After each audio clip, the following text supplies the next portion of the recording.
Hi, loves. So happy to see you all here. I've got another news story for you guys today. Get comfy, grab something yummy, and let's get into it. So my coworker told me I should post this here, because apparently my life is quote-unquote Reddit gold. And honestly, at this point, I think she might be right, because every time I tell someone a new piece of this mess, they just sit there with their mouth open like I'm reading them a script. I wish I was making it up. I really do. I'm 26.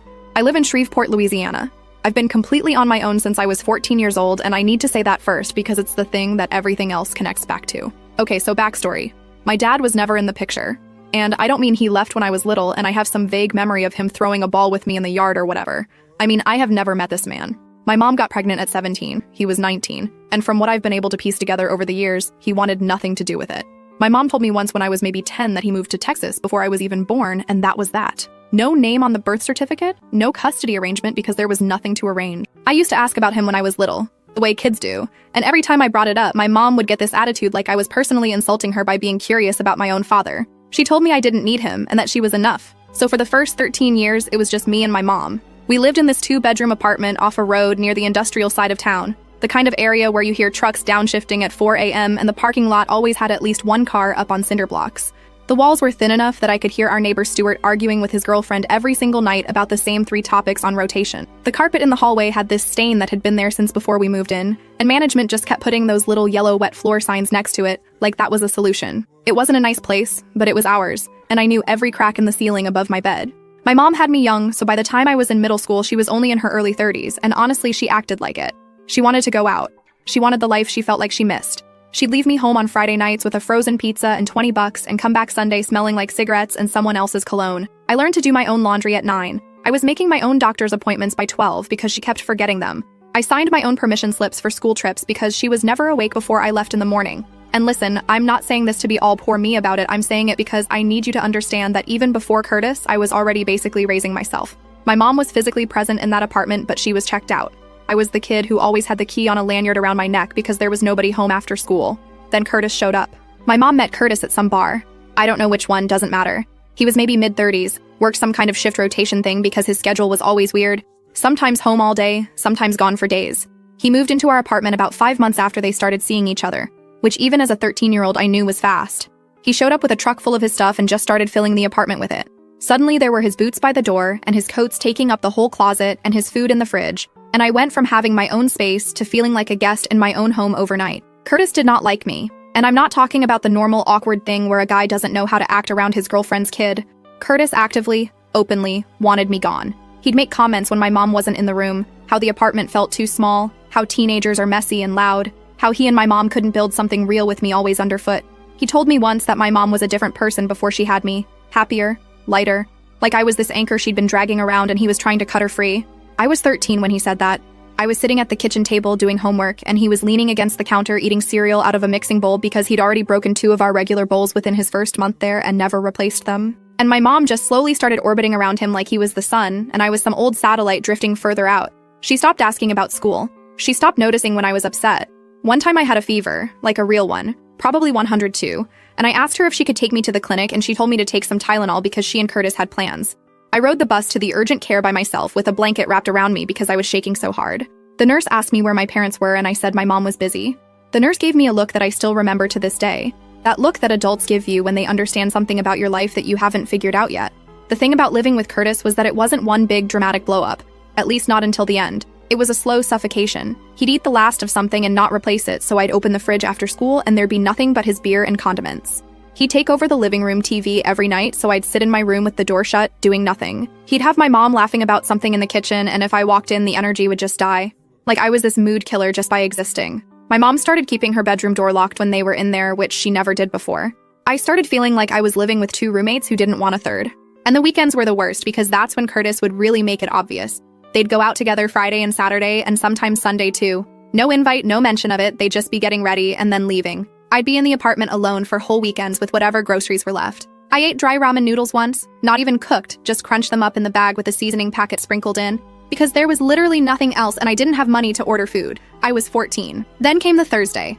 I remember it was Thursday because I had a math test the next day I'd actually been studying for, which was rare for me at that point because my grades had tanked since Curtis moved in because shockingly, it's hard to focus on algebra when your home life is falling apart. I came home from school and there were garbage bags on the front step. Black hefty bags, the big contractor ones, and my stuff was inside them. Clothes, shoes, my pillow, some books. Not everything. Just whatever they decided was mine. My favorite hoodie wasn't in there. My yearbook from 7th grade wasn't in there. A photo album my grandma Zara gave me before she passed when I was 11 wasn't in there.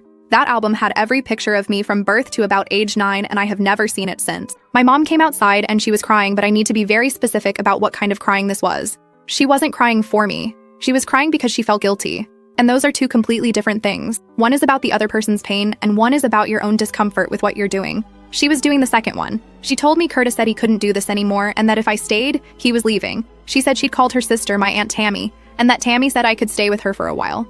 She told me this was temporary. She told me she'd come get me soon. She said it like she was dropping me off at summer camp, not putting my life in trash bags on a concrete step.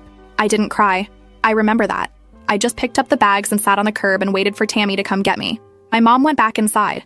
I could see the TV light through the window. Curtis was watching something. Aunt Tammy drove 40 minutes from Bossier City to pick me up. She showed up in her minivan with the sliding door that stuck, and she put my garbage bags in the back, and she didn't say a word about my mom the entire drive. She had 2 kids, my cousins Brittany, who was 8, and her brother Bennett, who was 5. The place was small, 3 bedrooms, 1 bathroom, and a kitchen that you couldn't have 2 people in at the same time without bumping into each other. I slept on the couch for the first few months. Tammy eventually cleaned out a corner of the laundry room and put a twin mattress on the floor for me.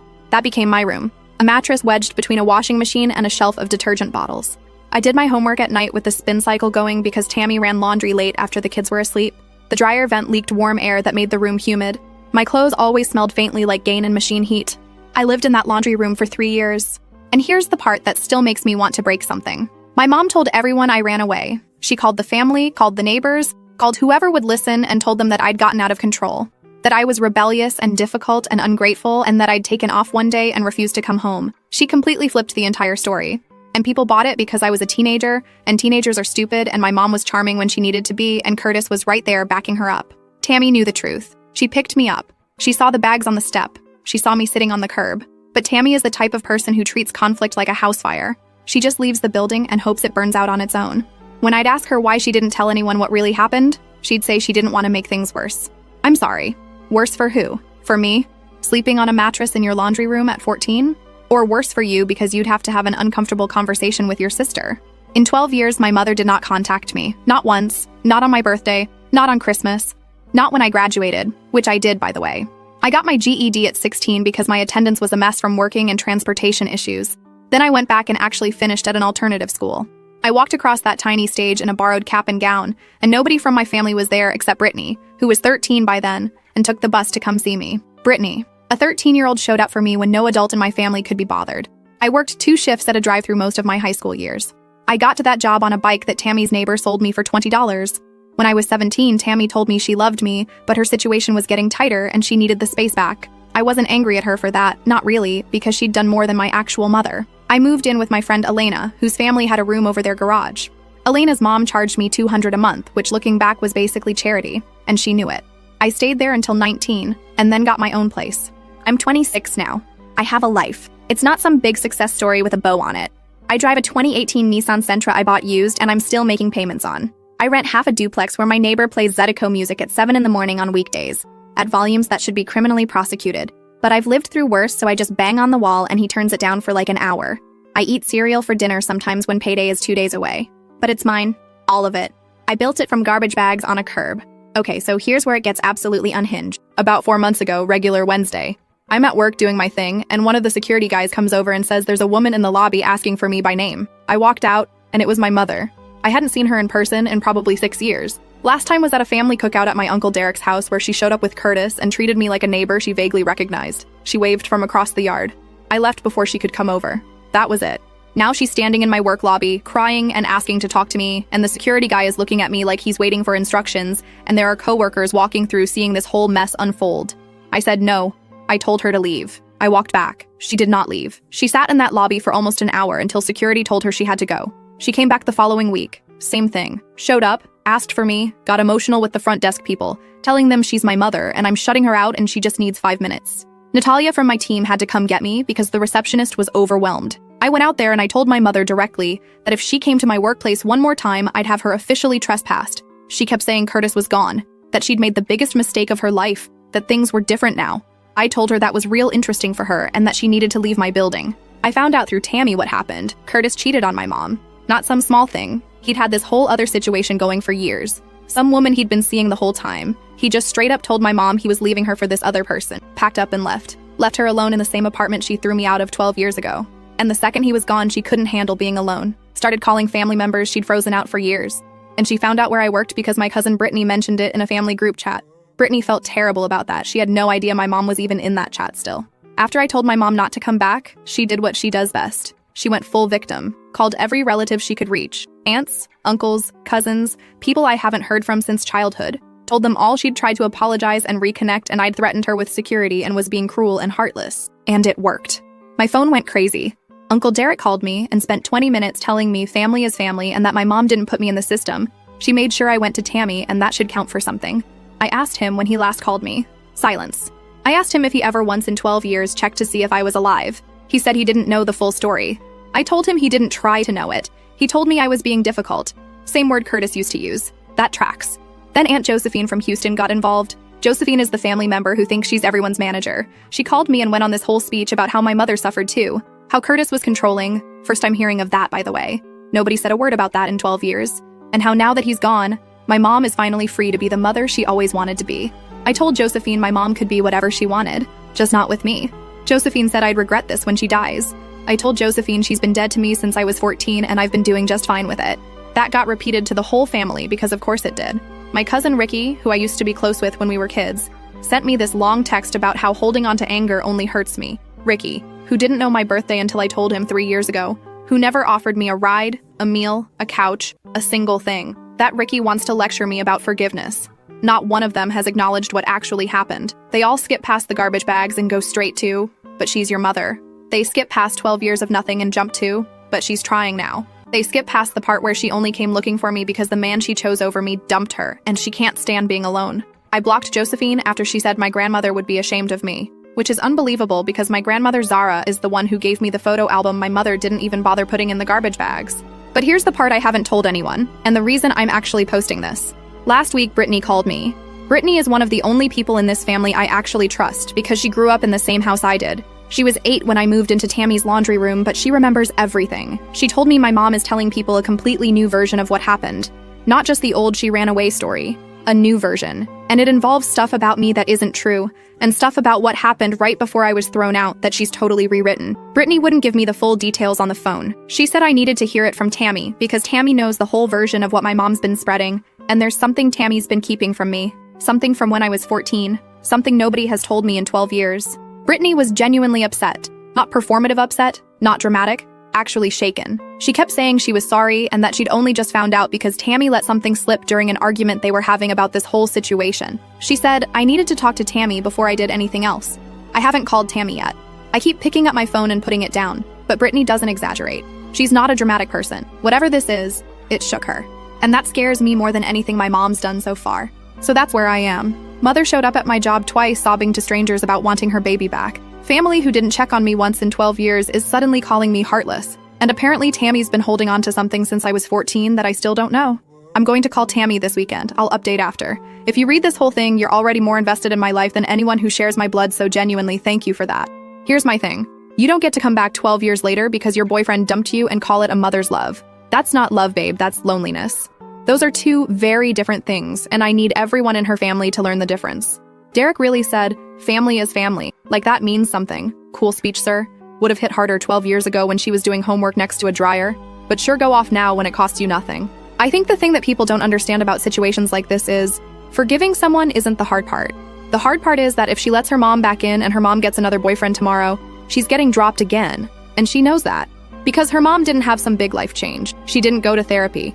She didn't wake up one day and realize she was wrong. She just ran out of people.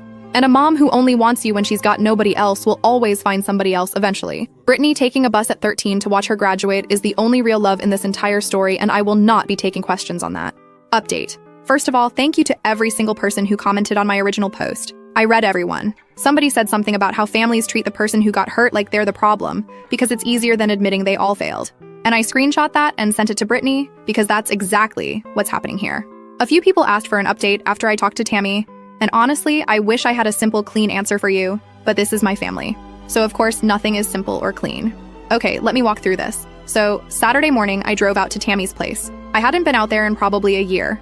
I usually see Tammy and Brittany when they come into Shreveport for shopping or whatever, but I don't go out to the trailer much because honestly, it brings up a lot of stuff. Driving down that gravel road, hearing my tires crunch on the rocks, and seeing the tree line and that mailbox at the end of the driveway that's been leaning sideways since 2014, it just takes me right back to being 14. But I went because Brittany said I needed to hear this in person, and she was right. Brittany was already there when I pulled up. She was sitting on the front steps smoking, which she only does when she's stressed. Bennett, Tammy's son, who's 18 now, was inside playing something loud on his TV, and Tammy told him to go to his room or leave, and he got annoyed about it, but he left. Went to sit in his truck in the driveway, with his phone. So it was just me, Tammy, and Brittany at the kitchen table. Same table from when I was 14. Same wobbly leg. Brittany had stuck a folded napkin under it at some point, but it still rocked every time someone put their elbows on it. Tammy looked like she'd been dreading this. She kept getting up to refill her water glass even though it was still full. She started by saying she loved me, and she'd always loved me, and I could tell she was building up to something she'd rehearsed. I told her I didn't need a speech. I needed the truth. Brittany squeezed my hand under the table. So here's what Tammy told me. The story my mom is currently telling the family, the news story, not the original she ran away version, is this. My mom is telling people that she didn't throw me out. She's saying that Curtis wanted to put me in actual foster care, that he'd already started looking into it, and that my mom intervened by calling Tammy and arranging for me to stay there instead. She's framing it like she protected me from the system, like she fought Curtis to keep me out of foster care and Tammy's house was the compromise. She's telling people she sent me to Tammy because it was the best option she had, and that she always intended to bring me back, but Curtis wouldn't allow it. I sat there listening to this, and I could feel myself getting hot. Just this full-body rage that starts in your chest and goes outward. Because this is not what happened. Curtis didn't threaten foster care. He said it's me or the kid. That was it. There was no negotiation, no compromise, no my mom fighting for me behind the scenes. She chose him. She packed my stuff. She put it outside. End of story. But Tammy wasn't done. She said there's a reason my mom is changing the story now, and it's not just about making herself look better, although obviously that's part of it. The reason is that my mom wants to move in with me. Let me say that again because I need you to understand the absolute audacity of this. My mother, who put my belongings in garbage bags and chose a man over me when I was a child, who told everyone I ran away, who did not call me for 12 years, who only showed up at my job because the man she chose dumped her. She wants to move into my home, the duplex I pay for, the life I built. She wants back in. Tammy said my mom has been telling relatives that I have space, that I live alone, that I have a spare room. I have a one-bedroom duplex. My second room is barely a closet that I use for storage. And that the right thing for a daughter to do is help her mother when she's in a bad situation. She's been planting this idea with the family for weeks. That's why everyone's been calling me. It's not just about reconciliation or forgiveness. It's a campaign. She's trying to get the family to pressure me into letting her live with me. Brittany was watching my face while Tammy was telling me all this, and I could see she was bracing for my reaction. I was honestly so calm it was scary. I looked at Tammy and I told her, okay, that's insane, but that's not what Brittany said you've been keeping from me. What's the other thing? Tammy got quiet. She did the water glass thing again. Stood up, walked to the sink, ran the tap even though her glass was full, sat back down. Brittany told her to just say it. When I was 14 and my mom called Tammy to come get me, Tammy didn't just agree and show up. There was a conversation before that. My mom called Tammy the night before the garbage bags, Wednesday night. And during that call, my mom didn't just ask Tammy to take me. She asked Tammy if she would keep me permanently, not temporarily, not for a few weeks while things calmed down. My mom asked her sister to take full custody-level responsibility for me with no plan to ever take me back. Tammy said my mom's exact words were something like, I can't do this anymore, and I need you to take her and not bring her back. Not Curtis can't handle this, not I need some time. I can't do this and don't bring her back. My mom didn't choose Curtis over me because he gave her an ultimatum. The ultimatum might have been real, I don't know, maybe he did say it's me or the kid. But my mom was already done. She'd already decided she didn't want to be my parent anymore. Curtis was just the excuse she used so she didn't have to say the real thing out loud, which is that she was tired of being a mother and she wanted out. Tammy told me she didn't tell me this before because she thought it would do more harm than good. She said I was already dealing with enough, and knowing that my mom actively wanted to get rid of me versus being pressured into it by Curtis would have destroyed 14-year-old me, and maybe she's right about that. Maybe 14-year-old me couldn't have handled knowing that, but I'm not 14 anymore and she should have told me years ago. I asked Tammy why she's telling me now, and she said it's because she's furious about my mom's new story. The idea that my mom is going around telling people she fought to keep me, that Curtis was the villain and she was the hero who saved me from foster care. When Tammy was on the phone with her that Wednesday night and heard her say she didn't want me anymore, Tammy said she can't stay quiet about that. She said she's watched my mom rewrite history for 12 years and she's done. And then something else came out. Brittany already knew this part, which is why she'd been so insistent I come in person. My mom has been talking to Uncle Derek. A lot. Not just the one call about pressuring me. Regular conversations, multiple times a week. And Derek, Wonderful Uncle Derek, who lectured me about family being family, has been helping my mom plan this whole thing. He's been advising her on what to say to relatives, how to frame the story, which family members to call first, who's most likely to side with her. Derek has basically been running a PR strategy for my mother's redemption tour. Tammy found this out because Brittany overheard a call between Tammy and Derek where Derek basically told Tammy to stop making things complicated and to convince me to let my mom stay with me. Because if my mom ends up homeless, it'll look bad on the whole family. That's what he said. It'll look bad on the family. Not my mom made a horrible choice and is facing the consequences. Not my mom abandoned her child, and that child doesn't owe her anything. It'll look bad on the family if we don't fix this. So Derek doesn't actually care about reconciliation. He doesn't care about my mom's feelings or mine. He cares about appearances. He cares about being able to say at the next family barbecue that everything's fine and everyone's taken care of and nobody has to feel uncomfortable about what happened to me. I asked Tammy point blank why she never stood up for me. Not now. Before. When I was 14. When I was 15 and sleeping in her laundry room and the whole family thought I was some runaway problem child. When I was 16 working at a drive-thru trying to finish school. Why she never once told anyone the truth. Tammy started crying. She said she was scared of my mom. Not physically scared, but scared of being cut off from the family. She said my mom has always been the one who controls the family narrative. If you go against her, you're out. And Tammy was a single mom with 2 kids and no support system outside of this family, and she couldn't afford to be on my mom's bad side. She chose her own survival over telling the truth for me. And you know what? I understand that. I do. I hate it, but I understand it because I know what it's like to not have a safety net and make choices based on fear. But understanding it doesn't make it not hurt. She watched me grow up in her laundry room knowing the truth, and she said nothing for 12 years. That's not nothing. Brittany was crying too at this point. She told me she's been arguing with Tammy about this for weeks. Ever since my mom started showing up at my job, Brittany has been pushing Tammy to tell me the truth, and Tammy kept putting it off. It took Brittany basically threatening to tell me herself for Tammy to agree to this conversation. I sat at that wobbly kitchen table for almost 2 hours. By the end, I wasn't angry anymore. Or I was. But it had shifted into something else. Something focused. Here's what I know now. My mother didn't throw me out because Curtis made her. She threw me out because she wanted to, and she used Curtis as cover. She's now rewriting the story again to position herself as my savior, so that the family will pressure me into giving her a place to live. Derek is actively helping her strategize this. The entire family pressure campaign isn't organic concern, it's coordinated. And Tammy has known the truth this whole time, and only told me because my mom's new lies were too much even for her. I drove home from Tammy's, and I sat in my duplex, and I just thought about things for a long time. I thought about that Wednesday night phone call where my mom told her sister to take me and not bring me back. I thought about the garbage bags. I thought about riding a $20 Schwinn to a drive-thru job in July heat. I thought about the spinning washing machine next to my mattress. I thought about every birthday and Christmas that came and went without a single call. And I thought about my mother standing in my work lobby crying about wanting her baby back. She doesn't want her baby back. She wants a roof. She wants someone to take care of her the way she never took care of me. That's all this is. After I got home from Tammy's, I got a text from Ricky.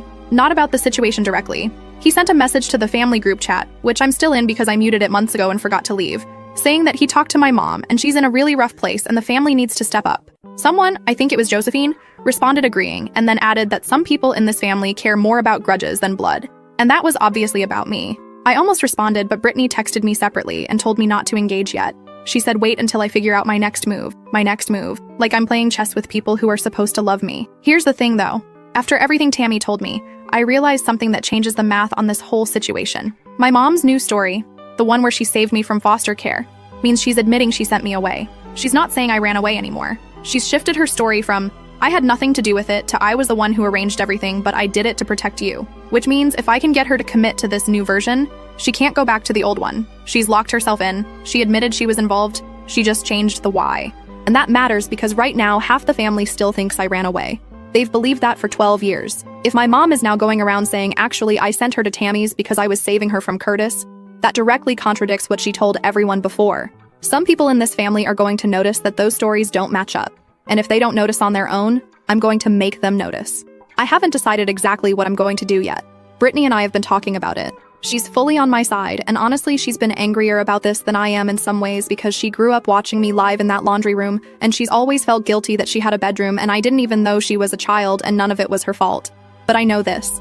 I'm not letting my mother into my home. I'm not letting her into my life. And I'm not going to sit quietly while she rewrites 12 years of abandonment into a story where she's the hero. What I haven't figured out yet is how to handle Derek. Because Derek isn't just some relative with an opinion. He's the one orchestrating this from behind the scenes, and he's doing it for the most selfish possible reason. Appearances. He doesn't care about me or my mom.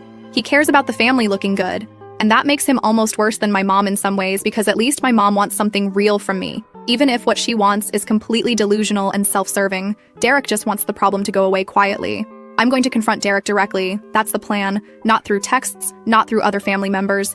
Face to face, Brittany said she'd come with me, and then I'm going to talk to my mother. On my terms, in my time, when I'm ready. Not because she showed up at my job crying, not because the family guilted me, because I have 12 years of things to say to this woman, and she's going to hear every single one of them. I'll update after I deal with Derek. That's happening this week. Oh, and to the person who commented on my last post saying my mom probably misses me and I should give her a chance. She didn't miss me for 12 years, babe. She misses having options. There's a massive difference.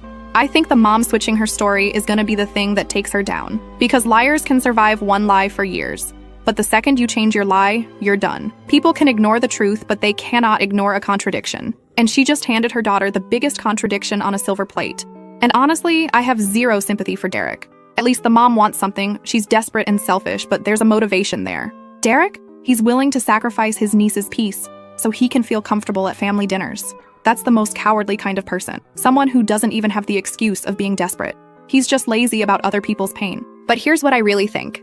This girl doesn't need to go to war with her family. She doesn't need to expose anyone or give speeches or prove anything. The truth is already coming out on its own because her mom can't keep her story straight. All she has to do is sit back and let her mom keep talking. Liars always destroy themselves if you give them enough time and enough audience. Her mom's got both right now. Last update. All right, last update. Grab whatever you're drinking because this one's a ride. So Brittany and I went to Derek's house. He lives about 20 minutes outside Shreveport in one of those neighborhoods where everybody has a riding mower and a flag on their porch and acts like they're better than the rest of the family, even though they grew up in the same dirt we all did. We didn't tell him we were coming. Pulled up on a Tuesday evening because Brittany knew he'd be home. Grill night. Same routine for years. Man has never missed a Tuesday grill night in his life, but couldn't pick up a phone once in 12 years to check on his niece. He came to the door looking annoyed. When he saw me and Brittany, his whole face shifted. Tried to be casual, waved us in like we were just stopping by. I didn't sit down. Brittany didn't either. We stood in his kitchen and I told him I knew everything. The phone calls with my mom, the strategy, him telling Tammy to convince me, the fact that this whole family pressure campaign wasn't organic, it was coordinated, and he was running it. Derek tried to play it down. Started talking about family coming together, nobody benefiting from fighting, my mom struggling, and him just trying to find a solution. He kept saying that word, solution, like I'm a math equation. I told him I wasn't a solution or a problem. I told him I was a person he ignored for 12 years who is suddenly relevant because my mother needs a place to sleep. He got irritated, said I was twisting things. I told him to name one time. One time. He reached out to me between the ages of 14 and 26. One birthday, one holiday, one random Tuesday like the ones he spends grilling on his nice porch. He stood there and then tried to say this isn't about the past, it's about right now. And I told him, okay, Derek, you want to talk about right now? Right now I'm 26 and I still can't walk past the school supply aisle in Target in August without feeling sick. Because when I was 15, I stood in that aisle at the Walmart in Bossier City and watched a mom help her daughter pick out a new backpack and folders. And the girl was complaining about wanting the purple one instead of the blue one, and her mom was laughing and put both in the cart. And I was standing there with a used backpack I got from a donation bin at Tammy's church that had someone else's initials written on the inside flap in Sharpie. I carried that backpack for 2 years. I had to put duct tape on the strap junior year because it was ripping. And that girl was complaining about the color of her brand new bag, and I would have given anything for a mom who cared enough to stand in that aisle with me. That's right now, Derek. That doesn't go away because my mom decided she's lonely. He didn't say anything. Brittany jumped in and told him she heard his phone call with Tammy, heard him say this was about making the family look good, and that he needed to stop pretending any of this was about love, because it was about his own embarrassment. Derek got mad at that. Told Brittany she was a kid who should stay out of grown folks' business. Brittany reminded him she's 20, and also reminded him that she was the only person who showed up to my graduation at 13 years old on a public bus. So maybe she's earned her seat at this table. I asked Derek one last thing, whether he actually believed my mom wanted a relationship or if he knew this was about housing. He didn't answer. Just said family takes care of family. And I told him, yeah, I know that. Because I spent every Thanksgiving from 14 to 18 watching Tammy try to stretch a meal for 3 kids when she could barely afford 2. I told him I know what family taking care of family looks like because I lived it in a laundry room and it wasn't him doing it. It was a woman with a wobbly kitchen table and a spare mattress who never once asked for credit or called the relatives or made it anyone else's problem. That's family taking care of family, not whatever he was doing from his nice house with his Tuesday grill nights while I was riding a busted Schwinn to a drive-through job in August heat so I could buy my own school shoes. We left. He didn't try to stop us. Then, my mom. I texted her from the car. I know I said I wanted to do this in person and on my terms, but after Derek, I was so fired up I couldn't hold it. I told her I knew everything. The Wednesday night call to Tammy, take her and don't bring her back. The foster care lie. The fact that she wants to move in with me. All of it. She called immediately. I answered because I had 12 years of things to say and I was done waiting. She started with the sobbing. Kept saying, I don't understand. I don't know what it was like. Curtis controlled everything. She was trapped. I let her go for about a minute and then I cut in. I told her Curtis didn't dial Tammy's number. Curtis didn't pack those bags. Curtis didn't walk outside and tell a 14-year-old this is temporary when she knew it was permanent. She did all that. On her own. With her own hands and her own mouth. She switched angles. Started talking about how young she was, how she never got to have a life, how she loved me but she was drowning. And that's when I really let her have it because I was also drowning and I was a child. I told her, do you want to know what drowning actually looks like? Drowning is being 15 and getting your period at school and not having a quarter for the machine in the bathroom and being too embarrassed to ask anyone and stuffing toilet paper in your underwear and walking around like that for the rest of the day because you don't have a mom to call. Drowning is sitting in Tammy's laundry room at midnight doing homework while the washing machine shakes the floor, and your cousin has a bedroom with a door, and you have a mattress between a Kenmore and a shelf of Gain. Drowning is being 16 and having a teacher ask you to bring in a baby photo for some class project, and you don't have a single photo of yourself as a baby because your mother didn't put the album in the garbage bags. Drowning is watching Elena's mom pack Elena's lunch every morning and write little notes on the napkin and knowing that nobody has written you a note like that ever. That's drowning. She was 30 years old with an apartment and a boyfriend. I was 14 with nothing, and she wants to compare. She got quiet for a while. Then she tried something new. She told me she came to get me once, about 6 months after she threw me out. She said she drove to Tammy's and sat in the driveway but was too ashamed to go inside. Drove home and never tried again. I told her that was worse than never coming at all, because it means she knew exactly where I was. She could have walked 20 steps from her car to that door. 20 steps. And she chose not to because she felt uncomfortable. Her shame was bigger than her kid. And I told her I want her to think about what I was doing that day. Whatever random day she sat in that driveway. I was probably doing homework next to a dryer, or cooking ramen for dinner, or trying to figure out how to get a ride to my shift the next day. I was right there, 20 steps from her, and she drove away. She chose herself, like she always does. That's when she got angry for the first time, stopped crying, told me I was being cruel, and she came to me with an open heart and I keep throwing it in her face. She said she knows she messed up but she's trying now and I won't give her a single chance. She said she can't change the past but she's here now and I'm punishing her for something that happened 12 years ago. I told her I'm not punishing her. Punishment means I'm doing something to her. I'm not doing anything to her. I'm just not doing anything for her. And there's a difference. I told her she doesn't get to call it cruel when I do to her exactly what she did to me, which is choose myself. I told her she's not entitled to my forgiveness because she finally decided to show up. She's not entitled to my home because hers is empty. And she's not entitled to call herself my mother when the only mothering I ever received came from a woman who gave me a mattress next to a washing machine and a cousin who took a bus to watch me graduate. She went quiet. Then she just said, "So that's it." And I said, "Yeah, Mom. That's been it since I was 14. Since I watched you walk back inside while I sat on a curb holding garbage bags. You went inside. I heard the TV through the window. You went back to your life and I had to build one from scratch. That's it." After we hung up, I sat in the car with Brittany and we didn't talk for a while. Then Brittany goes, "Well, that was a lot." And we both laughed because at some point you either laugh or you lose it and I've spent enough years losing it. That night, I sent one message to the family group chat. I said for anyone who's been calling me about my mom, she told everyone I ran away for 12 years. Now she's saying she sent me to Tammy's to protect me from Curtis. Those are two different stories and you believed both without ever asking me what happened. I wasn't a runaway. I was a kid on a curb with garbage bags. Stop calling me ungrateful for surviving what she did to me. Ricky left the chat. Josephine sent a long reply about airing family business and how this is exactly why people don't want to deal with me. A few cousins I barely know just hearted my message without commenting. Derek said nothing. Tammy texted me privately after, said she was proud of me. I told her I appreciate that, but we still have a lot to work through because 12 years of silence is 12 years of silence regardless of the reason. She said she understood. My mom hasn't contacted me since the call. Over a week now. I don't know if that's permanent or if she's regrouping. I don't care either way. My door is locked, been locked since I was 14. To everyone who followed this, y'all have been more present in my life for these few weeks than most of my blood relatives have been in 12 years, and that's not even a joke. Brittany says hi and that she's been reading your comments to me and screenshotting the best ones. I'm good. My duplex is small and my neighbor is still playing Zydeco at 7 a.m. But it's mine. Every bit of it. And nobody gets to take it from me. Josephine losing her mind about airing family business in the group chat is so funny to me because girl, the abuse was fine with you, but the truth is where you draw the line. That's how these families always work. I think she needs to stop caring about Ricky and Derek and Josephine entirely. Like fully cut them out of the picture. Those people are not coming around. They would rather protect a lie they've been comfortable with for 12 years than admit they let a child down. That's not gonna change. Keep Brittany, keep Tammy close but hold her accountable, and everybody else is just noise. The Zydeco neighbor stays though. That man is the most consistent relationship in her life right now, and I respect it. Anyway, that's the story. Love you guys. See you in the next one.